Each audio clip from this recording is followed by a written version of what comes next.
নমস্কাৰ বন্ধুসকল আজিৰ ভিডিঅ'ত আমি আলোচনা কৰিম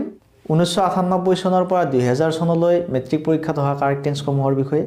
2001 চনৰ পৰা 2020 চনলৈ মেট্ৰিক পৰীক্ষাত হোৱা কাৰেক্ট টেন্সৰ বিষয়ে ইতিমধ্যে 4টাকৈ পাৰ্টত আমি আলোচনা কৰিছো আপোনালোকে ডেসক্ৰিপচন লিংকত ভিডিঅ' কেইটা সাৰ্চ কৰি চাব পাৰিব তেন্তে আহক পলম নকৰি আজিৰ ভিডিঅ'টো আৰম্ভ কৰো Hslc 1998 প্ৰথম বাক্যটো হৈছে when he entered my room যেতিয়া তেওঁ মোৰ কোঠাত প্ৰৱেশ কৰিছিল I write a letter মই এখন চিঠি লিখি আছিলো যেতিয়া তেওঁ মোৰ কোঠাত প্ৰৱেশ কৰিছিল মই এখন চিঠি লিখি আছিলো কামটো চলি আছিল অতীতত চলি আছিল গটিকে যেহেতু অতীতত চলি আছিল এটো past continuous tenseৰ বাক্য সেই কাৰণে ইয়াত past continuous tenseৰ গঠন মতে সাবজেক্টৰ পিছত was were ৰ এটা I যে এটো ফাৰ্স্ট পাৰসন সিঙ্গুলাৰ নাম্বাৰ ইয়াত was বহিছে আকৌ মেইন ভাৰ্বৰ লগত ing যোগ হৈছে অৰ্থাৎ when he entered my room I was writing a letter B number বাক্য The match start before we reach the field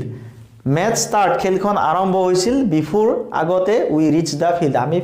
মানে খেলপথাৰ গৈ পোৱাৰ আগতে খেলখন আৰম্ভ হৈছিল ইয়াত before আছে তে before ৰ আগৰ বাক্যটো past perfect tenseৰ বাক্য before ৰ পিছৰ বাক্যটো past indefinite tenseৰ বাক্য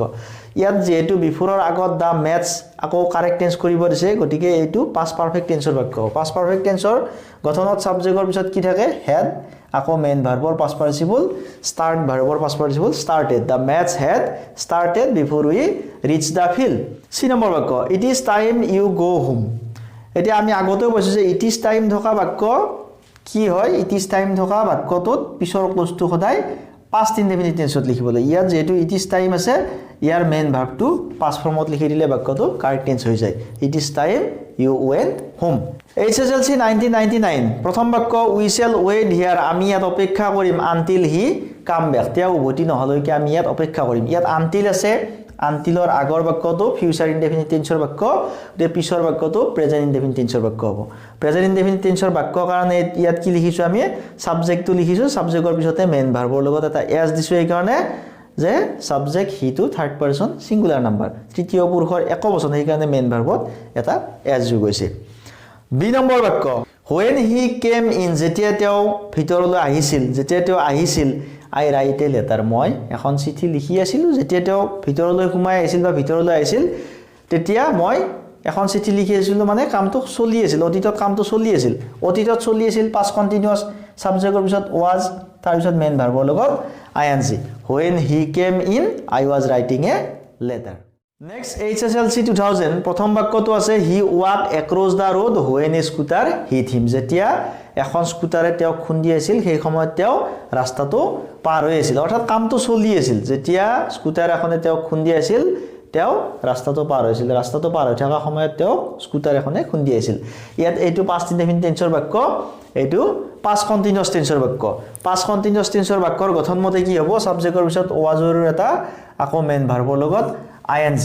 he was walking across the road when a scooter hit him B number বাক্য I wish I accept the job আমি আগতে এনেকৈ সেন্টেন্স পাইছো যে I wish থকা যদি বাক্যত I wish থাকে I wish ৰ পিছৰ যেটো ক্লোজ থাকে হেতু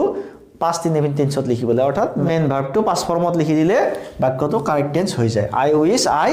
accepted the job C number বাক্য hurry up the taxi wait তাড়াতাড়ি কৰা খৰধৰ কৰা the taxi is waiting মানে ট্যাক্সিখনে ৰৈ আছে তাড়াতাড়ি কৰা দৌৰাদৌৰি কৰা গটিকে এটো প্ৰেজেন্ট কন্টিনিউয়াস টেন্সৰ বাক্য সেই কাৰণে ইয়াত কি হৈছে দা ট্যাক্সি সাবজেক্ট তাৰ পিছত এমআৰ জুৰতা আহিল দা ট্যাক্সি যেটো থাৰ্ড পাৰসন সিঙ্গুলাৰ নাম্বাৰ ইয়াত ইজ বহিছে আকৌ মেইন ভাৰ্বৰ লগত ing waiting hurry up the taxi is waiting তেন্তে আজিৰ ভিডিঅ'ত আমি এইখিনি আলোচনা কৰিলো পৰৱৰ্তী অন্য ভিডিঅ'ত আপোনালোক আটাইকে লগ পাম যদি চেনেলটো এতিয়ালৈকে সাবস্ক্ৰাইব কৰা নাই প্লিজ আপোনালোকে চেনেলটো সাবস্ক্ৰাইব কৰি ল'ব আৰু অল নোটিফিকেশন অন কৰি থব যাতে মোৰ এনেকুৱা ধৰণৰ ভিডিঅ'বিলাক পাই থাকিব পাৰে thanks for watching this video'